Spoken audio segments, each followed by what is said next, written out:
Richard Branson literally died for 3 minutes during a record-breaking balloon attempt over the Pacific Ocean.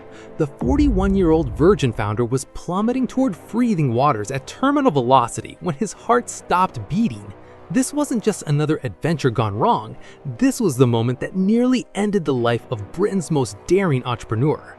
But what drove Branson to risk everything for a balloon record when he already controlled a business empire worth over $1.2 billion? In January 1991, Branson stood on a launch pad in Japan, preparing for what experts called a suicide mission. The Pacific crossing had never been completed successfully. 2 previous attempts had ended in death.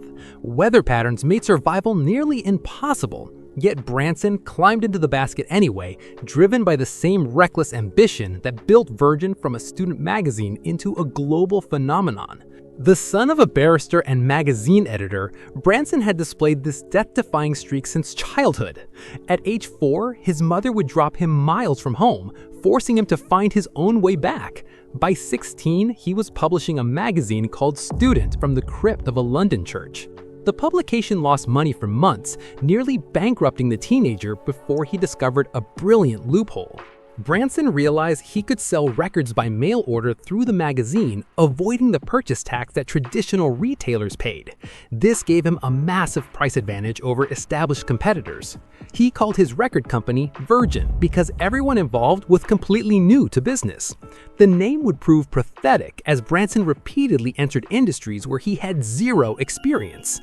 By 1970, Virgin Records was generating serious revenue from mail order sales, but success attracted the attention of postal workers who went on strike and crippled Branson's distribution system overnight. Faced with imminent bankruptcy, the 20-year-old entrepreneur made a desperate decision that would define his entire business philosophy. He would take risks that terrified established competitors. Branson opened a physical record store on Oxford Street using his last available funds. The location was expensive, the competition was fierce, and he had no retail experience. Industry veterans predicted immediate failure. Instead, Virgin's unconventional approach attracted massive crowds. Branson allowed customers to listen before buying, created a relaxed atmosphere, and offered prices that undercut major chains. The success of the first store led to rapid expansion across London. By 1972, Branson had opened a recording studio in a renovated manor house, signing artists that major labels had rejected. His first major gamble was a bizarre concept album by an unknown musician named Mike Oldfield. The 73-minute instrumental piece, called Tubular Bells, had been turned down by every major record company in Britain. Branson bet everything on the album, using Virgin's entire marketing budget to promote what critics called uncommercial nonsense. The risk paid off spectacularly when Tubular Bells sold over 2.8 million copies in its first year, generating enough profit to fund Virgin's expansion into multiple industries. But this success only fueled Branson's appetite for increasingly dangerous ventures. In 1984, Branson shocked the business world by launching Virgin Atlantic Airways with a single leased Boeing 747. He had no aviation experience, no airline licenses, and he was entering an industry dominated by massive government-backed carriers. Established airlines like British Airways commanded routes, slots, and regulatory relationships that had taken decades to develop. Branson's entrance was seen as corporate suicide.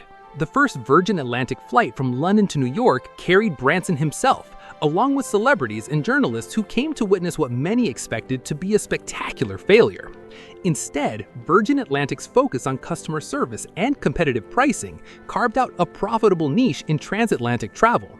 Within 3 years, the airline was generating over $400 million in annual revenue. But business success wasn't enough for Branson. He craved physical challenges that matched the intensity of his corporate risk-taking. In 1986, Branson attempted to break the speed record for crossing the Atlantic Ocean in a powerboat. The Virgin Atlantic Challenger hit a piece of debris at 90 miles per hour, launching Branson and his crew into freezing water as the boat disintegrated around them. Rescue helicopters found Branson floating unconscious in the North Atlantic, his body temperature dangerously low. Doctors said he was minutes away from death when they pulled him from the water. Most entrepreneurs would have retreated to their boardrooms after such a close call. Branson immediately began planning an even more dangerous attempt using hot air balloons. The idea seemed insane even by Branson standards. Hot air balloons had never successfully crossed the Atlantic Ocean. The technical challenges were enormous, the weather patterns were unpredictable, and the survival odds were minimal. Branson assembled a team of balloon specialists and began developing a capsule that could survive a wider landing in 40-foot waves. In July 1987, Branson and Swedish balloonist Per Lindström launched from Maine in a balloon the size of a football stadium. The crossing took 33 hours through violent storms and equipment failures. They crash-landed in the Irish Sea, but successfully completed the first Atlantic balloon crossing in history. The achievement generated massive publicity for Virgin while cementing Branson's reputation as a death-defying entrepreneur. Victory over the Atlantic only intensified Branson's obsession with balloon records. The Pacific crossing represented the ultimate challenge. The distance was nearly twice as long as the Atlantic route. Weather patterns were more violent and unpredictable. Ocean rescue would be nearly impossible across vast stretches of empty water. Previous attempts had ended in death or disappearance. In January 1991, Branson and Lindström launched from southern Japan in a specially designed balloon capsule. Their target was California, over 5,000 miles across the most dangerous ocean on Earth. The balloon climbed to 29,000 feet, where temperatures dropped to -60 degrees, and oxygen levels became life-threatening without pressurization systems.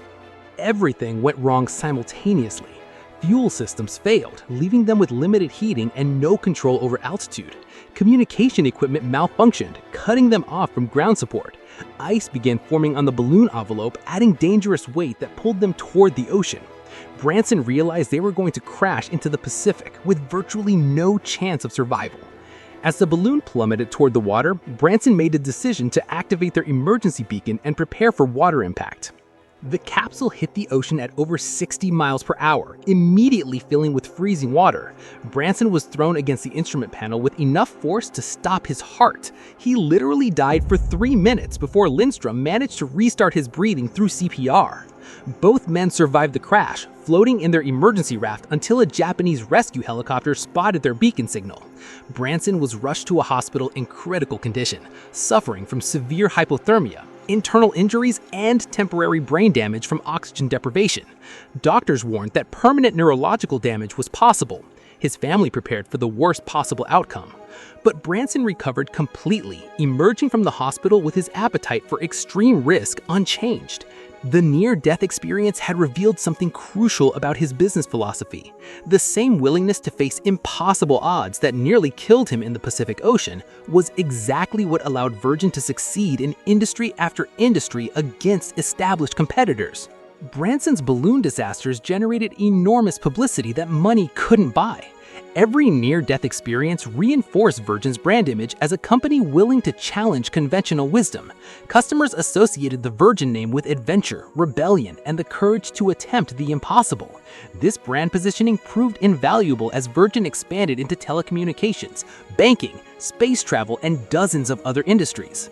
Today, the Virgin Group encompasses over 400 companies across multiple continents, generating annual revenues exceeding $24.6 billion. Branson's personal net worth has grown to over $4.2 billion, built on a foundation of calculated risks that terrified more conservative competitors. His willingness to literally risk death for publicity and brand building created a business empire that spans industries from airlines to space exploration. The lesson from Branson's Pacific balloon disaster isn't that entrepreneurs should risk their lives for publicity. It's that extraordinary success requires a willingness to face risks that stop most people in their tracks.